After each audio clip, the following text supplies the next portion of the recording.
Y comenzando con las conferencias de la tarde, recibimos al economista Nicolás Ponce de León de la Agencia Nacional de Viviendas para hablar sobre vivienda social, Fondo de Garantía para la Construcción. Bueno, buenas tardes. Muchas gracias a Ideas Uruguay por invitarnos a este seminario. Bueno, un poco sí, como comentaban, la idea es hablar un poco de lo que ha sido el primer año de la ley de vivienda de interés social y los instrumentos para la demanda que se están trabajando en conjunto con el Ministerio de Vivienda, el Ministerio de Economía y la Agencia Nacional de Vivienda. Bueno, un poco en realidad, antes de hablar un poco de lo que ha sido este primer año de la ley, quería comentar un poco lo que es la lógica con que se pensó este programa. El objetivo es facilitar el acceso a la vivienda de población de ingresos medios y medios bajos. Pero el antecedente que tiene esta ley, antes de la crisis del 2002, que teníamos un banco hipotecario o un sistema público que asumía todos los riesgos, porque el sistema público del Ministerio de Vivienda, el banco hipotecario, tenía que prestar, tenía que construir, y también hacía como de mobiliario, o sea, la matriz de riesgos era totalmente asumida por el sistema público. El objetivo era atraer a fondos privados a invertir en vivienda social. En realidad, social está un poco mal llamado. En realidad, cuando hablamos de social, nos referimos más a ingresos medios y medios bajos, pero piensen en un nivel de ingresos de 17, 18 mil o 20 mil hasta 60 mil. O sea, estamos hablando de ingresos más bien medios y no tan, tal vez no tan bajos. El tema era cómo atraer a los inversores privados para que construyan vivienda para un sector que hasta ahora nunca se habían ocupado. Los fondos privados más que nada iban al negocio premium, o sea, Punta del Este, la costa de Montevideo. Y la idea era pensar un poco una zanahoria que permita que los privados se animen a invertir este nuevo segmento. Ahí lo que se hizo y lo que se diseñó fue hacer un esquema similar a lo que es la ley de inversiones. Se planteó exonerar de todos los impuestos nacionales a los inversores privados, tanto para la construcción, para la refacción, el reciclaje y la ampliación de vivienda, sí lo destinaban tanto a la venta como al alquiler. Y la idea era que construyan en zonas centrales e intermedias de Montevideo, o sea, piensen en Avenida Italia hacia el norte y Boulevard Artigas hacia el oeste más bien. Ahí la lógica entonces era, se le exoneraba de todos los impuestos, o sea, todo lo que es el IVA, todo lo que es el impuesto al patrimonio, el ITP, o sea, IVA a compras, IVA a ventas, el IRAE por las ventas y, en el caso del alquiler, el IRAE por el alquiler durante 10 años. A su vez también, la ley aprobada en agosto del 2011, lo que prevé es una exoneración a un segundo inversor que compra una vivienda promovida y la destina a alquiler, también tiene la exoneración por 10 años del IRPF en ese caso. Entonces, ¿cuál era la lógica? La lógica era un poco que los fondos públicos sean más eficientes con lo que son los recursos públicos, o sea, que tanto el Ministerio de Vivienda como el Fondo Nacional de Vivienda dedique los fondos exclusivamente a los sectores más bajos de la población, y aquella población que es bancarizable, digamos, es pasible de un crédito bancario, que se canalice a través de apalancamiento de fondos privados vía esta ley. Ahí entonces hablamos de instrumentos de apoyo a la oferta de vivienda para sectores medios y medios bajos, que es esta ley, y después instrumentos de apoyo a la demanda, que voy a hablar más adelante, que ahí hablamos del Fondo de Garantía de Créditos Hipotecarios, que está para paliar una restricción de ahorro, y después los subsidios a la cuota con préstamos bancarios. Bueno, entonces, entrando un poco en lo que ha sido la ley en este primer año y medio de actividad, nosotros tenemos ingresados 162 proyectos en la Agencia Nacional de Vivienda, de los cuales 136 ya han sido promovidos por el Poder Ejecutivo. Esto es una lógica muy parecida a la CONMAPA, la Ley de Inversiones. Se entra un proyecto de inversión en la ANB. Ahí los técnicos de la agencia lo evalúan desde el punto de vista arquitectónico, notarial y presupuestal. Ahí se da un informe que va a una comisión formada por un representante del Ministerio de Economía y otro de Vivienda, que es la CAIBIS. Y finalmente el ministro es el que da la exoneración, el ministro de Vivienda, en facultades del Poder Ejecutivo.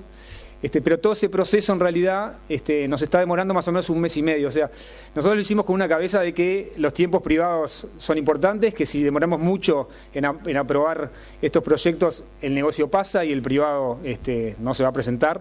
Entonces nos pusimos como meta y todo el grupo que estamos trabajando de ser lo más ágil, teniendo en cuenta que los tiempos privados son importantes y el riesgo de que el negocio no se pueda concretar si nos demoramos mucho también lo es. Por eso creemos que un mes y medio en promedio lo que se está demorando es bastante bien para lo que ha sido históricamente el Estado.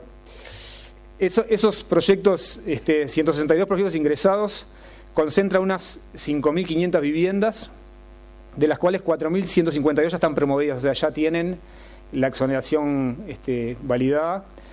Nosotros en realidad cuando arrancamos nos habíamos puesto una meta de 6.000 viviendas para el quinquenio, o sea, para 5 años. Y la verdad que ha sido mucho más masivo la respuesta de los inversores a lo que nosotros esperábamos. Ya estamos casi en esa meta, en 1 año y medio.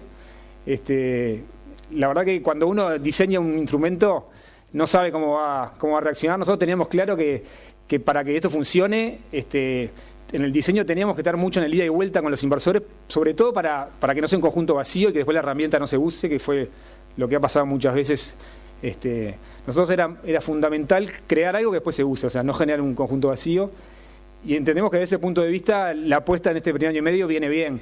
Nosotros, tanto la ley como los instrumentos que estamos diseñando para la demanda, lo estamos haciendo con esa lógica de tratar de generar un ida y vuelta con los usuarios, que funcione, y lo estamos monitoreando, y si vemos que no se usan, tomar las medidas o los ajustes que entendamos pertinentes. Entonces ahí poníamos que generar la oferta de vivienda para estos sectores de ingresos medios. 2013 y 2014 se plantean como años muy importantes para facilitar el acceso de la demanda. O sea, nosotros, el gran objetivo de esto es que la población de ingresos medios y medios bajos accedan a una vivienda. Estamos hablando de barrios como Cordón, Centro, Palermo, Barrio Sur, entra el Prado, La Blanqueada, y después más abajo Boys, Aguada, todo lo que es no es la costa. Pero por eso en realidad el gran objetivo desde el punto de vista de la política es generar los mecanismos para que las familias puedan acceder a estas casi 5.000 viviendas que se han generado. Ahí un poquito la gráfica lo que muestra es los proyectos ingresados por tipología.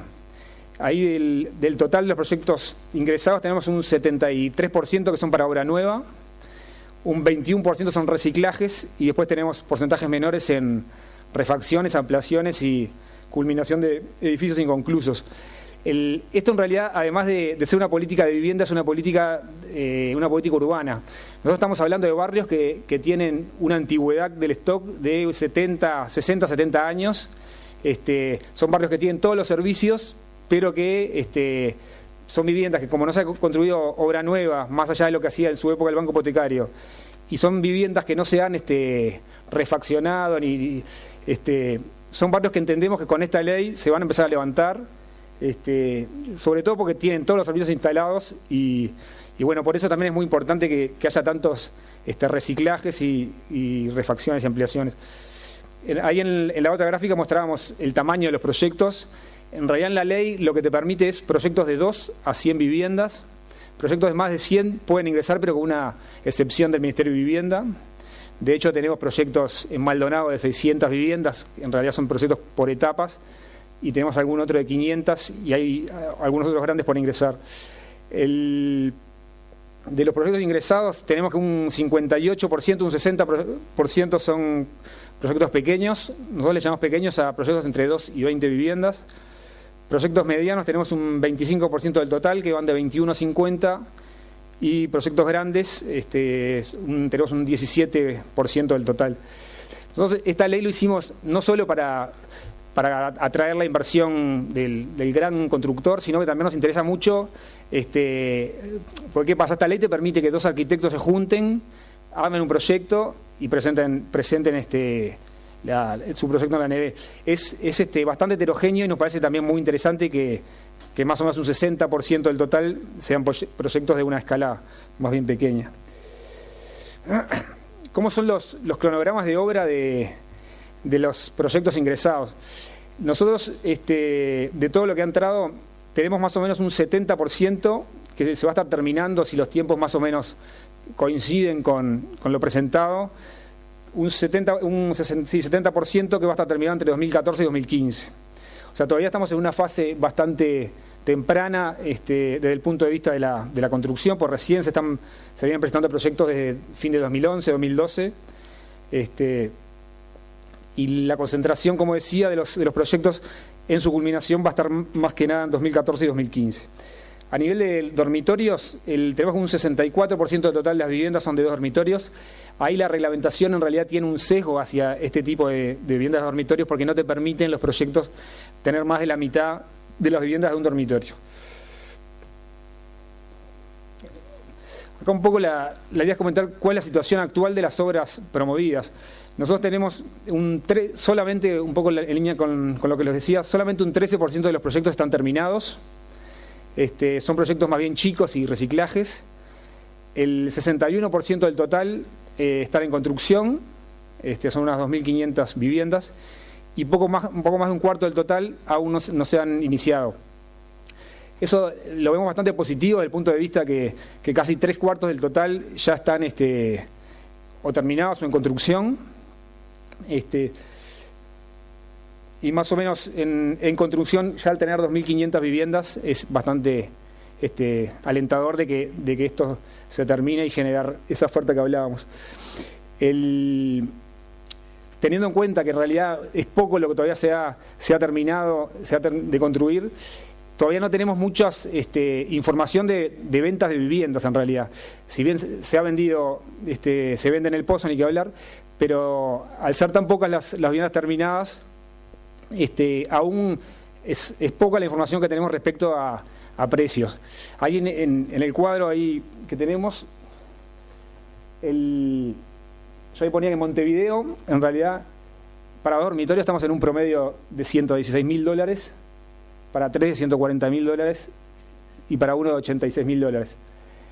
En el interior es sensiblemente más bajo, pero todavía la muestra es pequeña para sacar grandes conclusiones de a dónde se está llegando con la ley de promoción.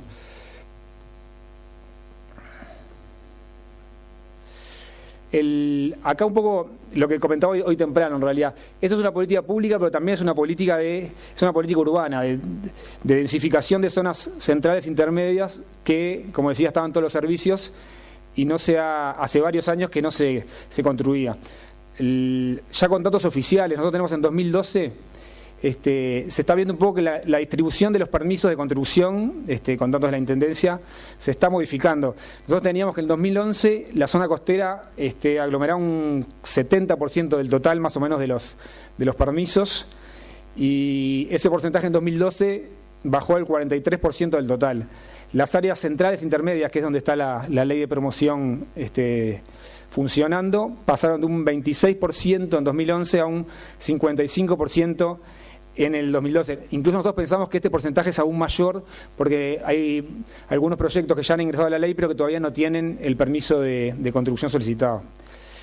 Otra cosa importante es la diversidad de los proyectos. Tenemos proyectos en 28 barrios de Montevideo, y lo que se hablaba hoy sobre la antigüedad del stock, que se están levantando barrios que tenían una antigüedad promedio de 70 años. Esto es un poco cómo ha ido la evolución del ingreso de los proyectos. Como ven,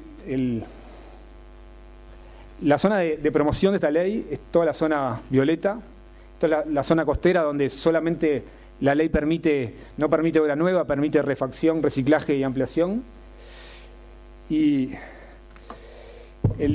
nosotros en abril de 2012 teníamos proyectos más bien concentrados en los barrios dentro de lo de la ley de mayor valor comercial, digamos Centro, Palermo, Ciudad Vieja, Cordón, La Blanqueada, El Prado.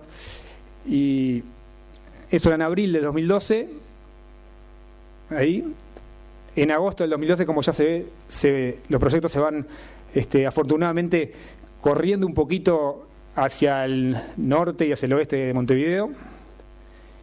y en mayo siguió un poco la misma línea, sigue muy concentrado, como era lógico y es de esperar en la zona más de valor mayor comercial de la ley, pero nos parece muy positivo también que la ciudad de a poco se vaya llenando de obra nueva, digamos. ¿Cómo es la ubicación espacial de los proyectos? El 72% de los proyectos ingresados son en Montevideo, el 28% son en el interior, pero sin embargo a nivel de las viviendas el porcentaje en la capital es un poco menor, son un 56% y un 44% de las viviendas son en el interior. Ahí nosotros poníamos efecto Maldonado, porque ¿qué es lo que pasa? Han ingresado proyectos en Maldonado, que son los más grandes han estado en Maldonado, y eso genera que si bien el porcentaje de proyectos en el interior, en el total son 28%, la cantidad de viviendas está en casi la mitad de las viviendas presentadas. Esto es un mapa que un poco grafica lo que son los proyectos, en qué departamentos ingresaron un proyecto hasta ahora, y cuanto más oscuro es más cantidad de proyectos. Se ve Montevideo con mucho proyecto, Maldonado tenemos 18 proyectos, Canelones, Florida, Soriano, San José, Durazno, Cerro Largo, Paysandú y Salto. Todo lo que es color amarillo no tenemos aún proyectos ingresados, pero bueno, esperamos poder el año que viene tener ese mapa completo. Bueno, este era un poco lo que quería comentar de lo que es el primer año de la ley. Pero como decía, nosotros entendemos que la oferta, si bien esperamos mucho más proyectos, ya tener 6.000 viviendas en un año y medio es muy positivo, y como que desde la política pública el gran objetivo ahora, 2013, 2014 y 2015, es que la población de ingresos medios y medios bajos pueda acceder a estas viviendas que se están construyendo y se van a seguir construyendo. ¿Cómo hacer para que las familias y los hogares de ingresos piensen de 17, 18 mil, 20 mil pesos hasta 60 mil pesos puedan comprar viviendas que estamos en un momento que en dólares están en un nivel históricamente alto? Las familias, sobre todo de este nivel de ingresos, tienen dos restricciones claramente de ahorro y de ingresos. Uno de los instrumentos que nosotros estamos diseñando y ya está operativo desde abril es el Fondo de Garantía de Créditos Hipotecarios. Este fondo lo que busca es, hoy los bancos en promedio, o hasta este fondo en promedio, te prestaban en realidad un 70% del valor de la vivienda. La población necesita en promedio un 30%, siempre según los casos y la casuística, pero en promedio la población necesita un 30% de ahorro previo para comprarse una casa. Entendemos que sobre todo para este sector de la población un 30% de una vivienda de $100.000 $30.000 es mucho, y en eso el surgimiento de este fondo lo que hace es que los bancos se animen a prestarte hasta un 90% del valor de la vivienda, y que el porcentaje entre ese 90% que van a prestar de ahora con este fondo y el 70% que prestaban antes originalmente, se cubre el riesgo por este fondo. Este fondo es un instrumento que está fondeado con fondos del Ministerio de Vivienda, el Fondo Nacional de Vivienda, son unos $6 millones, y en caso de una persona no le pague al banco, este fondo se activa y cubre a la institución financiera. O sea que a partir de abril, esto lo que genera es que la población por lo menos tenga que poner, en un ejemplo de $100.000, $10.000 o $15.000, porque este fondo va hasta el 85 y el 90. En sí, seguimos creyendo que es mucho todavía para estos sectores, pero bueno, es un avance y como les decía, la idea es este instrumento también, ir monitoreando su funcionamiento. Estamos viendo los bancos privados, ahora comento cuáles bancos están adheridos, pero de a poco se van metiendo, van entendiendo. Y lo que a nosotros nos interesa es que se use. Si vemos que la herramienta no funciona y no hay avales, tomaremos las medidas para que esto funcione, pero tratando de llegar al objetivo, que es que la población acceda a una vivienda.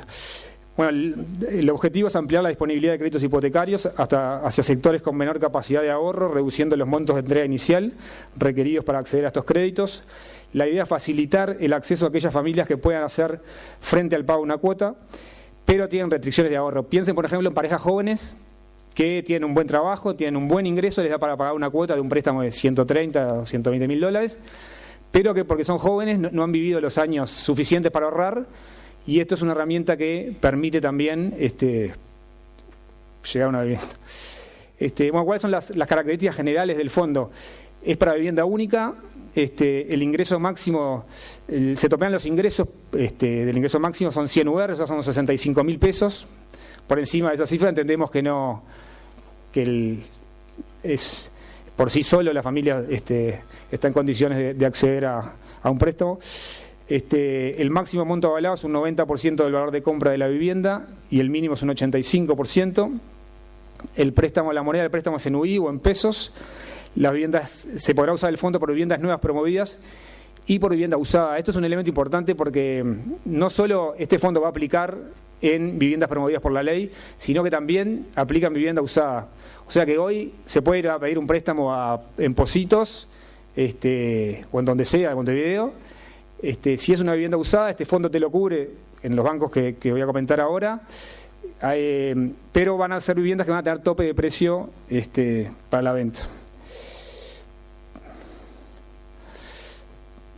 Esto es un poco el esquema que yo les comentaba de que la situación original sin fondo es un 70% te presta el banco, un 30% de ahorro.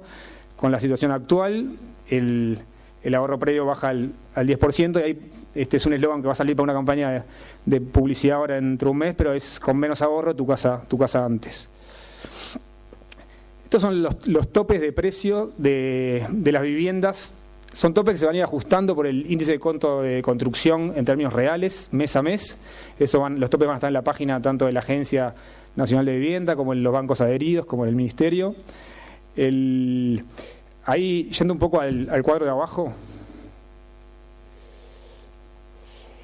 los topes son en UI, pero abajo está el cuadro con la conversión. Vivienda usada, pusimos el ejemplo para 2 dormitorios. Montevideo, Maldonado, Ciudad de la Costa son unos $81.000 vivienda usada, y vivienda nueva unos $128.000. En el interior, 2 dormitorios, vivienda usada $73.000, vivienda nueva $114.000. Nosotros desde que anunciamos este fondo en abril, estamos recibiendo una cantidad de consultas al call center muy importante. O sea, la demanda que hay por este tipo de viviendas realmente es muy elevada. Hemos tenido más de 2.000 consultas de interesados en el call center nuestro y el Ministerio de Vivienda, más las consultas de los bancos. La gente del hipotecario nos comentaba que por día están recibiendo unos 40 consultas diarias. Entendemos que para los inversores en determinadas zonas, este instrumento para disminuir el riesgo comercial, entendemos que es una buena herramienta. Estamos hablando de vivienda nueva, $130.000, 2 dormitorios. En estas zonas no parece un tope muy restrictivo. Nosotros en junio en la Agencia Nacional de Vivienda vamos a estar haciendo una reunión con inversores para comentar un poco esta herramienta, para tener un poco de ida y vuelta de ellos cómo lo ven, y sobre todo para identificar a estos inversores, a los inversores que les aceptarían vender con este instrumento, para direccionar un poco más a la población hacia dónde ir, porque se han armado algunos líos en las primeras semanas de funcionamiento, y queremos que la población vaya tanto a los bancos como a los inversores que estarían dispuestos a operar con esta herramienta. Bueno, ahí están los bancos que están adheridos. Hasta el momento son el Banco Hipotecario, el Banco Comercial, el BBV, el HSBC y el Banco Santander. Acá es importante hacer una distinción de los bancos que están adheridos y los que ya están operativos, sobre todo porque para que no nos pase que la gente va al banco y le dice no, la herramienta estamos adheridos pero todavía no estamos operativos. Los bancos que hoy están operativos es el Banco Hipotecario, el HSBC y el BBVA. El Banco Santander estaría operativo ahora en junio, y el Banco Comercial está trabajando. Nos decían ayer que están bastante próximos a estar operativos, pero todavía no tenemos una fecha. El Banco República, estamos en negociaciones con ellos, probablemente se van a adherir. Creo que el tema lo estaba trabajando, ya estaba en directorio, así que posiblemente en breve el Banco República también va a ser un banco que va a participar de este sistema. Bueno, los resultados de este fondo en el primer mes y algo de aplicación. Hasta ahora vamos 15 reservas de avales, todas por vivienda usada. Nosotros esto lo esperábamos porque las viviendas de la ley, como decíamos antes, van a estar prontas, probablemente su gran mayoría en 2014 y 2015. Hasta ahora se han dado 15 avales, ahí fueron 14 avales hasta ahora son del Banco Hipotecario y uno del HSBC. Ahí en el cuadro se pueden ver los barrios, pero hay de todo: La Teja, Prado, Aguada, Malvin Norte, Colón, Villa Española. Y después hay avales en el interior, en La Valleja, en Río Negro y en Maldonado.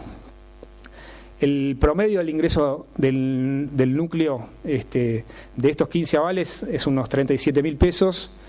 El valor de la vivienda promedio usada son unos $63.000.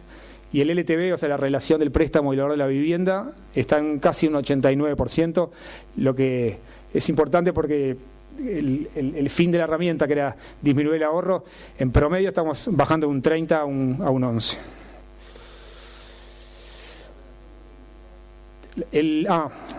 Me faltó aclarar eso. Las únicas exigencias del fondo son el tope de precio, que sea vivienda única, el tope de precio sea vivienda única, y el tope de ingresos, o sea, no puede estar más de 65.000 pesos. Todo lo demás son las condiciones de los bancos. Esto es un préstamo hipotecario normal, o sea, a lo que voy, que la gente tiene que ser sujeto de crédito. Lo único que se le suma son estas tres condiciones. O sea, la relación cuota-ingresos depende de cada banco.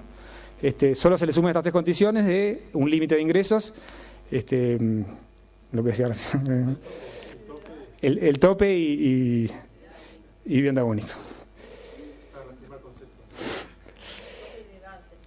No, de edad, de nuevo, son las condiciones de cada banco. Bueno, y el otro instrumento que yo les comentaba para facilitar el acceso a la vivienda son... esto es un instrumento que está más bien liderado no por el Ministerio, no por la agencia, sino por el Ministerio de Vivienda. Son los préstamos de los bancos con subsidio de la cuota.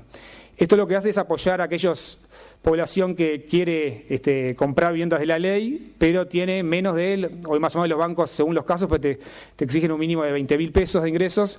Lo que hace es aquellas familias que tienen un poquito menos y necesitan llegar a una vivienda. El Ministerio de Vivienda tiene unos 2.000 subsidios a la cuota por año, que lo que hace es permite que la gente acceda a una vivienda más alta.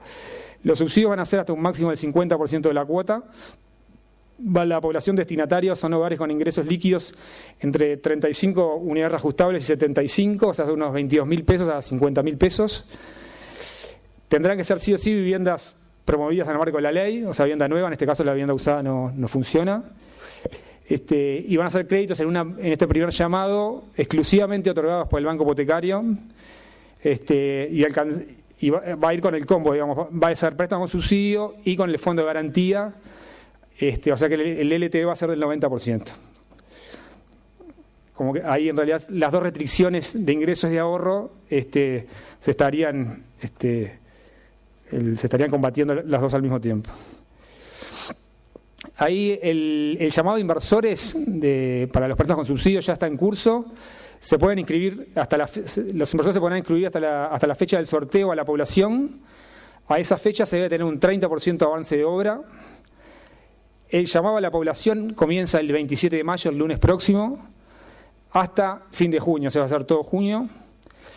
Y la población se tiene que inscribir solicitando localidad y cantidad de dormitorios.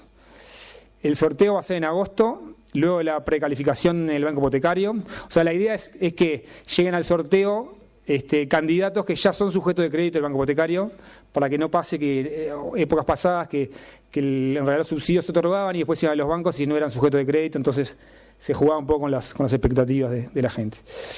El resultado de llamar a los inversores hasta ahora, hasta el momento se inscribieron 8 inversores, van unas 110 viviendas que se van a poner, más allá de lo que se sume hasta el momento del sorteo.